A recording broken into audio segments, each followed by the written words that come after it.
ಎಲ್ಲರಿಗೂ ನಮ್ಮ ಚಾನೆಲ್ಗೆ ಸ್ವಾಗತ ಸುಸ್ವಾಗತ. ನಾವು ಶ್ರೀ ಕ್ಷೇತ್ರ ಘಾಟಿ ಸುಬ್ರಹ್ಮಣ್ಯ ದೇವಾಲಯಕ್ಕೆ ಪ್ರಯಾಣವನ್ನು ಬೆಳೆಸುತ್ತಿದ್ದೇವೆ. ನಿಮಗೆ ಇತಿಹಾಸವನ್ನು ಪರಿಚಯಿಸಲು ಈ ಒಂದು ವಿಡಿಯೋ ಮಾಡಲಾಗಿದೆ. ಎಲ್ಲರೂ ತಪ್ಪದೇ ನಮ್ಮ ಚಾನಲನ್ನು ಸಬ್ಸ್ಕ್ರೈಬ್ ಮಾಡಿಕೊಳ್ಳಿ. ಇತಿಹಾಸ ಎಂದರೆ ದಕ್ಷಿಣ ಭಾರತದ ಪವಿತ್ರ ನಾಗಕ್ಷೇತ್ರಗಳಲ್ಲಿ ಶ್ರೀ ಘಾಟಿ ಸುಬ್ರಹ್ಮಣ್ಯ ಅತ್ಯಂತ ಪುರಾತನ ಹಾಗೂ ಪವಾಡ ದೃಶ್ಯ ಕ್ಷೇತ್ರ. ಕರ್ನಾಟಕ ರಾಜಧಾನಿ ಬೆಂಗಳೂರಿನಿಂದ ಕೇವಲ 60 ಕಿಲೋಮೀಟರ್ ದೂರದಲ್ಲಿ ದೊಡ್ಡಬಳ್ಳಾಪುರ ತಾಲೂಕಿನ ಹಸಿರು ಬೆಟ್ಟಗಳ ಮಡಿಲಿನಲ್ಲಿ ಈ ಪುಣ್ಯಕ್ಷೇತ್ರ ಶ್ರೀ ಘಾಟಿ ಸುಬ್ರಹ್ಮಣ್ಯ ನೆಲೆಸಿದೆ. ದಕ್ಷಿಣ ಕನ್ನಡದ ಕುಕ್ಕೆ ಸುಬ್ರಹ್ಮಣ್ಯ ಹಾಗೂ ಆಂಧ್ರ ಪ್ರದೇಶದ ಶ್ರೀಕಾಳಹಸ್ತಿಯಷ್ಟೇ ದೈವಿಕ ಶಕ್ತಿ ಹೊಂದಿರುವ ಈ ಕ್ಷೇತ್ರ ಅನಾದಿ ಕಾಲದಿಂದಲೂ ಕೋಟಿ ದೇವತೆಗಳ ಆರಾಧನಾ ಕೇಂದ್ರವಾಗಿದೆ. ಘಾಟಿ ಎಂದರೆ ಬೆಟ್ಟಗಳಿಂದ ಅಮೃತವಾದ ದಾರಿ ಎಂದರ್ಥ. ಈ ಸುಂದರ ಗಿರಿ ಶ್ರೇಣಿಯ ಮಧ್ಯೆ ಸ್ವಯಂಭುವಾಗಿ ಉದ್ಭವಿಸಿರುವ ಸುಬ್ರಹ್ಮಣ್ಯ ಸ್ವಾಮಿಯ ಇತಿಹಾಸ ಅತ್ಯಂತ ರೋಚಕವಾಗಿದೆ. ಶ್ರೀ ಘಾಟಿ ಸುಬ್ರಹ್ಮಣ್ಯ ಪುರಾಣಗಳ ಪ್ರಕಾರ ಈ ಕ್ಷೇತ್ರದ ಇತಿಹಾಸವು ಕೃತಯುಗಕ್ಕೆ ಕರೆದೊಯ್ಯುತ್ತದೆ. ತಾರಕಾಸುರ ಹಾಗೂ ರಾಕ್ಷಸರನ್ನು ಸಂಹರಿಸಿದ ನಂತರ ಶಿವಕುಮಾರನಾದ ಶ್ರೀ ಸುಬ್ರಹ್ಮಣ್ಯ ಸ್ವಾಮಿಯ ವಿಶ್ರಾಂತಿಗಾಗಿ ಹಾಗೂ ತಪಸ್ಸಿಗಾಗಿ ಆಯ್ದುಕೊಂಡ ದಿವ್ಯ ಸ್ಥಳವೇ ಈ ಘಾಟಿ ಪ್ರದೇಶ. ಇದೇ ಸಮಯದಲ್ಲಿ ಪಕ್ಷಿರಾಜನಾದ ಗರುಡನಿಗೂ ಮತ್ತು ನಾಗರಾಜನಾದ ವಾಸುಕಿ ನಡುವೆ ತೀವ್ರ ಯುದ್ಧ ನಡೆಯುತ್ತಿತ್ತು.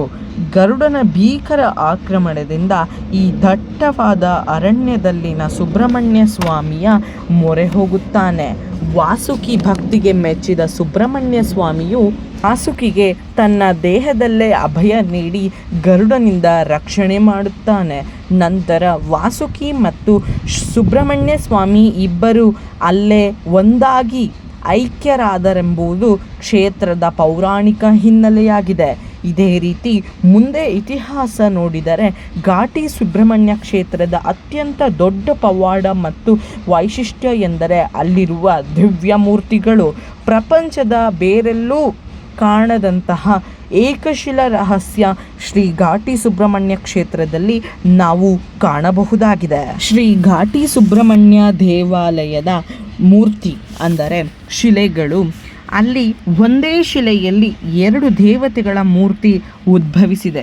ಪೂರ್ವಕ್ಕೆ ಮುಖ ಮಾಡಿ ಶ್ರೀ ಸುಬ್ರಹ್ಮಣ್ಯ ಸ್ವಾಮಿಯು ನಾಗಾವತಾರದಲ್ಲಿ ವಾಸುಕಿಯ ಜೊತೆ ನೆಲೆಸಿದ್ದರೆ, ಪಶ್ಚಿಮಕ್ಕೆ ಮುಖ ಮಾಡಿ ಶ್ರೀ ಲಕ್ಷ್ಮೀ ನರಸಿಂಹ ಸ್ವಾಮಿಯು ಸ್ವಯಂಭುವಾಗಿ ನೆಲೆಸಿದ್ದಾನೆ. ಒಂದೇ ಶಿಲೆಯಲ್ಲಿ ಹರಿ ನರಸಿಂಹ ಮತ್ತು ಹರ ಮಗನಾದ ಸುಬ್ರಹ್ಮಣ್ಯ ಒಂದಾಗಿ ನೆಲೆಸಿದ್ದಾರೆ. ವೈಷ್ಣವ ಮತ್ತು ಶೈವ ಸಂಪ್ರದಾಯಗಳ ದಿವ್ಯ ಮಿಲನಕ್ಕೆ ಸಾಕ್ಷಿಯಾದ ಗರ್ಭಗುಡಿಯಲ್ಲಿ ಹಿಂಭಾಗದಲ್ಲಿರುವ ಬೃಹತ್ ಕನ್ನಡಿಯ ಮೂಲಕ ಭಕ್ತರು ಲಕ್ಷ್ಮೀ ನರಸಿಂಹಸ್ವಾಮಿಯ ದರ್ಶನವನ್ನು ಪಡೆಯುವುದು ಇಲ್ಲಿ ಮುಖ್ಯಾಂಶವಾಗಿದೆ. ಎಲ್ಲರೂ ತಪ್ಪದೆ ಘಾಟಿ ಸುಬ್ರಹ್ಮಣ್ಯ ಕ್ಷೇತ್ರಕ್ಕೆ ಭೇಟಿ ನೀಡಿ ಅಂತ ನಾನು ನಿಮ್ಮ ಬಳಿ ಕೇಳಿಕೊಳ್ಳುತ್ತೇನೆ. ಮುಂದೆ ಇತಿಹಾಸವನ್ನು ತಿಳಿಯೋಣ. ದಕ್ಷಿಣ ಭಾರತದಲ್ಲಿ ಸರ್ಪದೋಷ, ಕುಜದೋಷ, ರಾಹುಕೇತು ದೋಷ ಹಾಗೂ ಸಂತಾನ ದೋಷ ನಿವಾರಣೆಗೆ ಘಾಟಿ ಸುಬ್ರಹ್ಮಣ್ಯ ಪ್ರಸಿದ್ಧ ಕ್ಷೇತ್ರವಾಗಿದೆ. ಇಲ್ಲಿ ಪ್ರತಿ ವರ್ಷ ಲಕ್ಷಾಂತರ ಭಕ್ತರು ಆಗಮನಿಸಿ ನಾಗ ಪ್ರತಿಷ್ಠಾಪನೆ ಮಾಡಿಸುತ್ತಾರೆ. ಪ್ರಕೃತಿಯ ಸೌಂದರ್ಯ, ಪೌರಾಣಿಕ ಇತಿಹಾಸ ಹಾಗೂ ಅಪರೂಪದ ಹರಿಹರ ಸಂಗಮದ ಪ್ರತೀಕಾರವಾಗಿದೆ. ಈ ಶ್ರೀ ಸುಬ್ರಹ್ಮಣ್ಯ ಕ್ಷೇತ್ರ ಪ್ರತಿಯೊಬ್ಬರೂ ಜೀವಮಾನದಲ್ಲಿ ಒಮ್ಮೆಯಾದರೂ ದರ್ಶಿಸಲೇಬೇಕು. ದಿವ್ಯ ತೀರ್ಥ ಕ್ಷೇತ್ರ. ಸ್ವಾಮಿ ಕೃಪೆ ಎಲ್ಲರ ಮೇಲಿರಲಿ ಅಂತ ನಾವು ಕೇಳಿಕೊಳ್ಳುತ್ತೇವೆ. ಸ್ವಯಂಭೂ ಮೂರ್ತಿಯಾಗಿದ್ದು ಸುಬ್ರಹ್ಮಣ್ಯ ಸ್ವಾಮಿ 100 ವರ್ಷಗಳ ಕಾಲ ದಟ್ಟ ಕಾಡಿನಲ್ಲಿದ್ದ ಬೃಹತ್ ಹುತ್ತಗಳಲ್ಲಿ ವಾಸವಾಗಿದ್ದನು.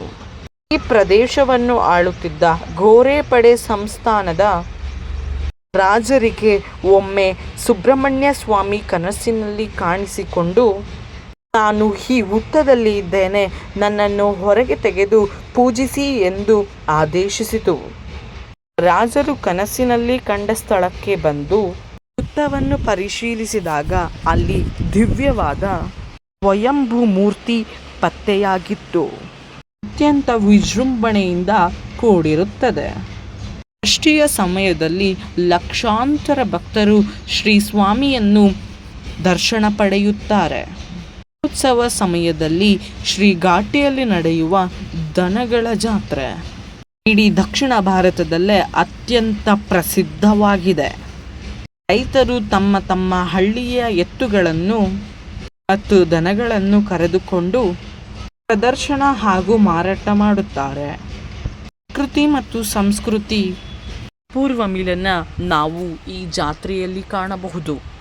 ನೀವು ಈ ಪುಣ್ಯಕ್ಷೇತ್ರಕ್ಕೆ ಭೇಟಿ ನೀಡಲು ಬಯಸಿದರೆ ರಸ್ತೆ ಮಾರ್ಗವಾಗಿ ಬೆಂಗಳೂರು ಅಥವಾ ಚಿಕ್ಕಬಳ್ಳಾಪುರದಿಂದ ಬಸ್ಸು ನಿಲ್ದಾಣ, ಟ್ಯಾಕ್ಸಿಗಳು ದೊರೆಯುತ್ತವೆ.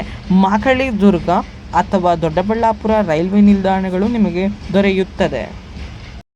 ಘಾಟಿ ಸುಬ್ರಹ್ಮಣ್ಯ ದೇವಾಲಯಕ್ಕೆ ಬರುವ ಎಲ್ಲ ಭಕ್ತಾದಿಗಳಿಗೂ ಅನ್ನದಾನವನ್ನು ಮಂಡಳಿ ಕಡೆಯಿಂದ ಪ್ರತಿದಿನ ಉಚಿತವಾಗಿ ಕೊಡಲಾಗುತ್ತದೆ. ಮಹಾಪ್ರಸಾದ ವ್ಯವಸ್ಥೆಗಳು ಇರುತ್ತದೆ.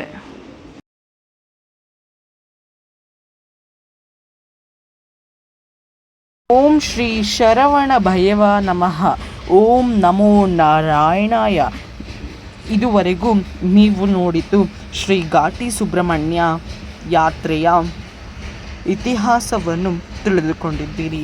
ಮತ್ತಷ್ಟು ಮಾಹಿತಿಗಳನ್ನು ತಿಳಿದುಕೊಳ್ಳಲು ನಮ್ಮ ಚಾನಲನ್ನು ಸಬ್ಸ್ಕ್ರೈಬ್ ಮಾಡಿಕೊಳ್ಳಿ. ನಿಮಗೆ ನಮ್ಮ ಚಾನೆಲ್ ಮತ್ತಷ್ಟು ಆಸಕ್ತಿದಾಯಕ ಮಾಹಿತಿಗಳನ್ನು ಹಂಚಿಕೊಳ್ಳುತ್ತದೆ. ಎಲ್ಲರೂ ತಪ್ಪದೆ ಸಬ್ಸ್ಕ್ರೈಬ್ ಮಾಡಿಕೊಳ್ಳಿ. ಧನ್ಯವಾದಗಳು.